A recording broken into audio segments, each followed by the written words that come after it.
So this is related actually to the old problem known as the error of time.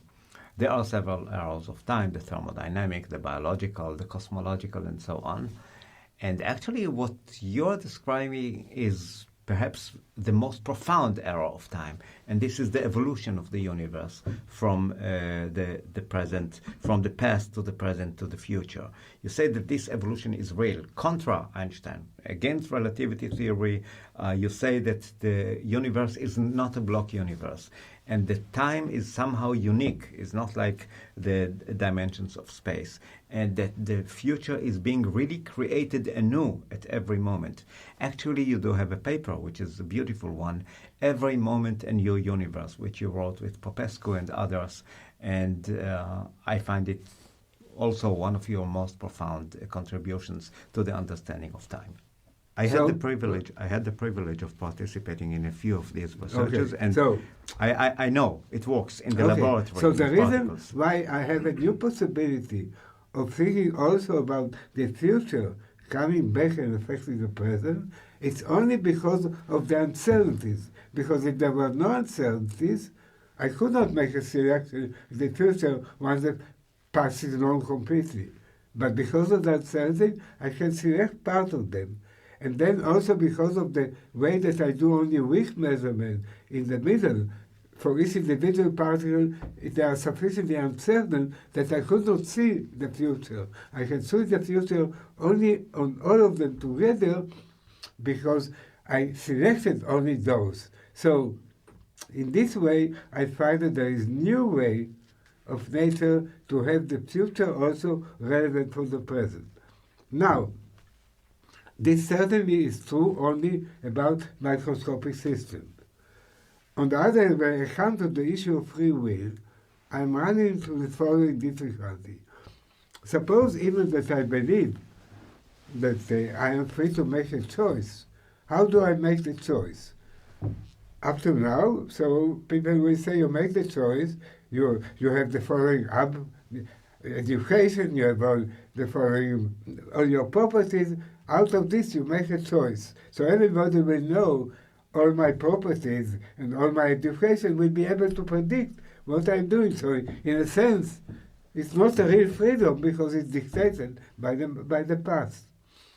So the only way that I can think of something new is about a new kind of time that up to now I've seen it only in microscopic physics.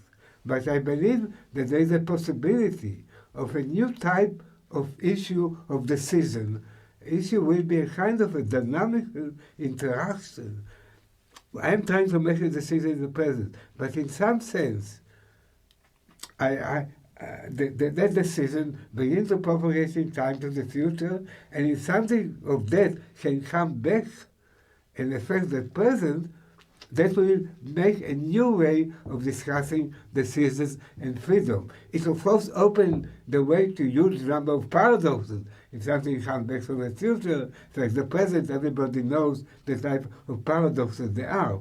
But I believe that there is a way to find a new possibility out of these paradoxes and finding a new meaning to freedom, to choice. The freedom will be from the past in the sense that the future, which is the result of my free decision, interacts with the decision itself in a new way. I don't know yet how to do it, but I see an indication in which direction to go from what I learned in the microscopic physics. So I'm saying, without looking in a new way about time, that the future will be play also a role, there is no hope to understand meaningful freedom. Because if my decision is only dictated by the past, then it's not real freedom, right? I must confess that after numerous arguments that we had and discussions in many places in the world, only today, when we came to this studio from far away, I can see something, what is beginning to emerge from the revolution that you are leading. Because in the laboratory, nobody can argue with you. Numerous labs all over the world, predictions of the two-state vector formalism, even the most exotic situations of an atom being hollow or mass appearing as if it is negative. One laboratory after another gives confirmation. No, let me just say for the audience, the thing that I'm most excited about this thing is the thing that I call the Cheshire Cat effect. Oh, yes. Yeah, go ahead. When I was a boy, I read the book of Lewis Carroll. It's called Alice in Wonderland. And in this book, he described this girl, Alice, that comes to this wonderful world where she can talk to people, to flowers, unbelievable. And she meets a cat there.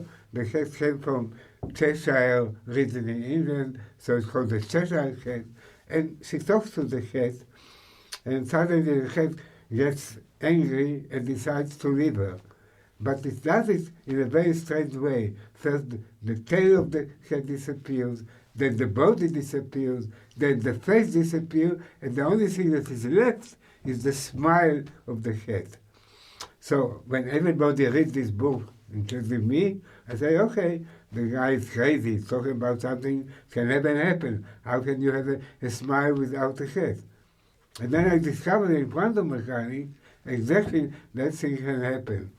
I did not do it with a smile, but there is something that's called a spin of electron. Each electron has, apart from mass and charge and rotation, it has also a rotation that's called spin, and that produces a magnetic moment.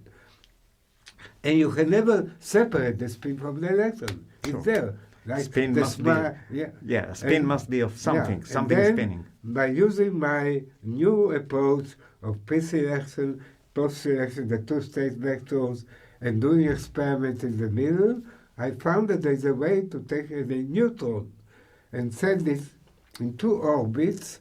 In one orbit, the mass of the neutron goes, and the other orbit, its spin goes without the neutron. So Abstract spin of spin without the particle. Without the particle. So this was like the smile of the cat that is left without the cat. Here, so quantum mechanics tell us most beautiful possibilities that we could never guess from classical experience, and somehow this marvelous imagination of this English author somehow imagined something that only quantum mechanics now can tell us it can happen.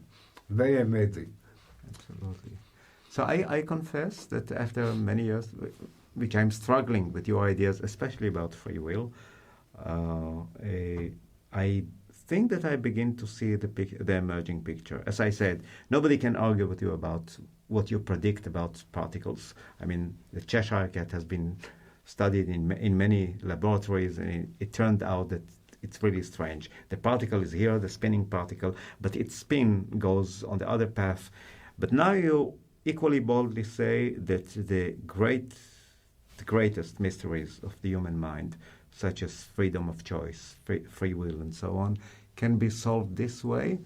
And you say that by being determined by both boundary conditions, past and future, which to me so far made me feel like I'm in a straitjacket, being even more threatened than in classical physics, you say that it actually liberates you. It gives you the possibility of genuine freedom of choice. Yeah, because the boundary condition in the future is something that is part of it is due to your own free choices that happened before that. That's part of what makes this boundary condition. So for you, the future is open. It's a kind of course. It's not in relativity theory. It's not in general or special relativity. You say that there is a real difference between past and future. I'm saying that there must be a new approach to time.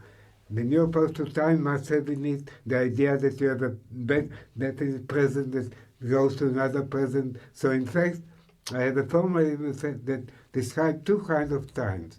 The time that Einstein talked about, which is coexist, which in a sense is there, and also there is another time that I call developing time, which has to do with our own brain. But I don't have time to go into it now. So the only thing you have to think about is that it's true that the boundary condition, not boundary condition, that the future can come back and affect you, but it doesn't mean that all of the future is already now there because you have freedom to make choices.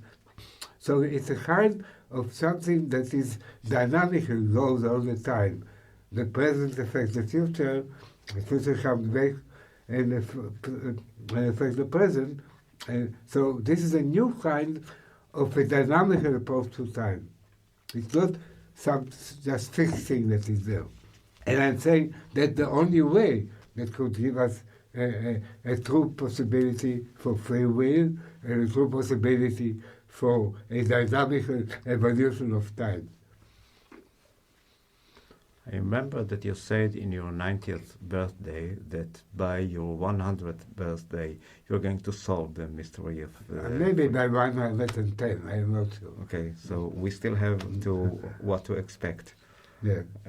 Thank you very much, Yakir, for this amazing meeting, and there will be more, I hope.